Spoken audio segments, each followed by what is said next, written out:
आज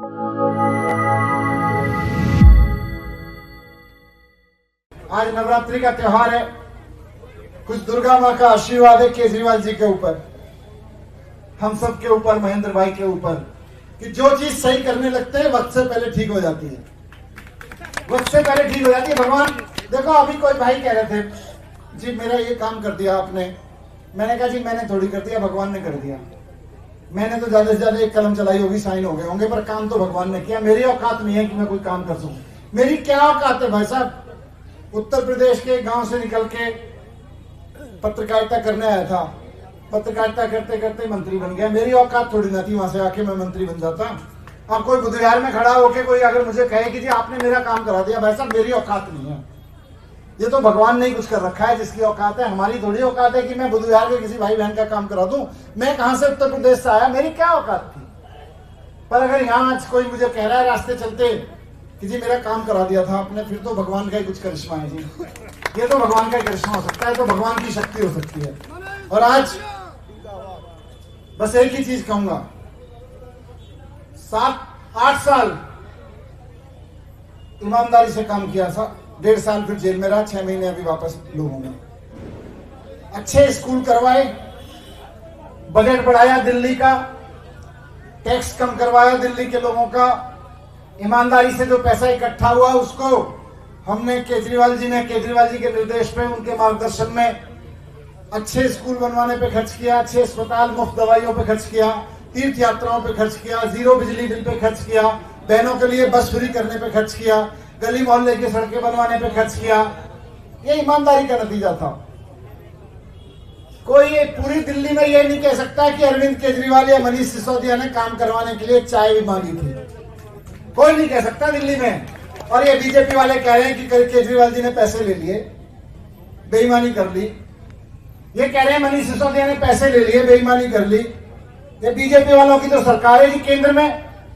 इन्होंने सीबीआई और ईडी मेरे पीछे छोड़ दी, केजरीवाल जी के पीछे छोड़ दी। आप देखते होंगे टीवी पे, जब सीबीआई और ईडी वाले बेईमान नेताओं के घर जाते हैं ना, तो कितने कितने नोटों के बंडल मिलते हैं। देखें, मेरे घर से 1 रुपया 1 चवन्नी मिली हो तो बताओ। नहीं मिली। केजरीवाल जी के यहाँ से 1 चवन्नी, संजय सिंह जी के यहाँ से 1 चवन्नी मिली हो तो बताओ। ये ईडी सीबीआई वाले मशीन लेके आए थे, नोट गिनने वाली मशीन लेके आए थे। इन्हें लगा 8-10 साल मंत्री रहे, मुख्यमंत्री रहे, कुछ तो पैसा होगा, दिखाएंगे। ये देखो पैसे का बंडल। बेचारों की मशीन का चेन नहीं खुली, बैग नहीं खोला उनका, क्योंकि घर में पैसा होता तो मशीन की गिनने वाली खोलते। किसलिए खोलते? तो ये कह रहा हूं कि भगवान गवाह है। और आज नवरात्रि का पहला नवरात्रा है, फास्ट पे हूं सुबह से, दिल से बोल रहा हूं, 1 पैसे की बेईमानी इन 8 साल में ना की मैंने, ना केजरीवाल जी ने, ना किसी। मनीष सिसोदिया,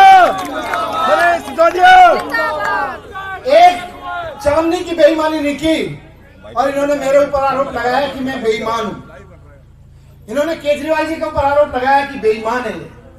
दिल दुखता है। इसीलिए जब केजरीवाल जी बाहर आए तो फिर लगा यार अब इन कुर्सियों पे तभी बैठेंगे जब दिल्ली वाले कहेंगे कि ईमानदार हो। ईमानदार केजरीवाल। बीजेपी वाले कहते रहे, फर्क नहीं पड़ता। कोर्ट में मामला, हम तो जानते हैं हम ईमानदार है, कोर्ट में मामला एक बिल्कुल नहीं टिकेगा।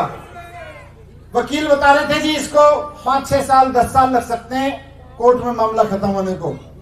तो केजरीवाल जी ने एक ही लाइन कही कि भाई देखो, अगर इसको 5-7 साल 8 साल 10 साल लगेंगे मुकदमे को पूरा होने में, तब मुझे ईमानदारी का सर्टिफिकेट मिलेगा।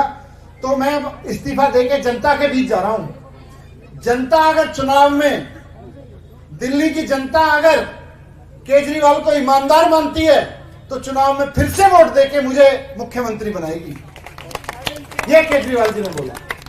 केजरीवाल जी के साथ मैं खड़ा हूं, हम दोनों भाई हैं राम लक्ष्मण की तरह से।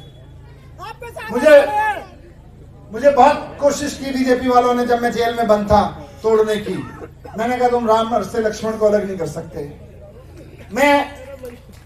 जब ये लोग जब केजरीवाल जी कह रहे थे भाई मैं इस्तीफा दे रहा हूं, तो मैंने भी कहा सर आप इस्तीफा दे रहे हो तो मैं भी पद पे नहीं जाऊंगा वापस। मैं भी आपके साथ जनता के बीच जाऊंगा, जनता से यही कहूंगा कि अगर मनीष सिसोदिया ईमानदार है।